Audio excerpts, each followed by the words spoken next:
Stone walls rising from the fog, knights preparing for battle, peasants tilling the land under watchful towers. This is medieval Europe, an age of mystery, power and transformation. But behind the castles and legends lies a world of plague, faith, and rebirth that shaped the very foundations of modern Europe. Life in the shadow of castles. At the heart of medieval life stood the castle. More than just a fortress, it was a symbol of power, wealth, and protection. Lords ruled from their high towers, while villagers worked the fields below, bound by feudal duty.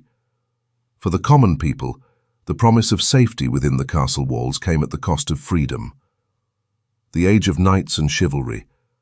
Knights clad in shining armor became the heroes of the age. Sworn to protect their lord and defend the church, they lived by the code of chivalry.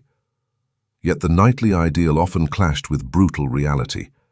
Battles were bloody, crusades were fought in distant lands, and honor was as fragile as steel on the battlefield. The Black Death. Then came a shadow darker than any invading army, the Black Death. Between 1347 and 1351, this invisible enemy swept through Europe, claiming the lives of nearly half its people. Entire villages vanished overnight. Faith was shaken, fear ruled the streets, and the old order began to crumble. Seeds of change. Yet from tragedy, new beginnings emerged. Survivors demanded better wages. Merchants grew wealthy from trade. Cities flourished, and great cathedrals rose as symbols of hope.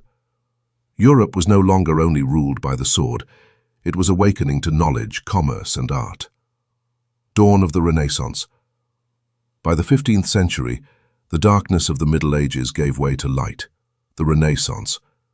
Thinkers and artists looked back to the wisdom of Greece and Rome and forward to a world of discovery and creativity. Leonardo, Michelangelo, and countless others reimagined what it meant to be human. Europe was on the edge of a new era. Medieval Europe was an age of contrasts, castles and cathedrals, knights and crusades, famine and plague.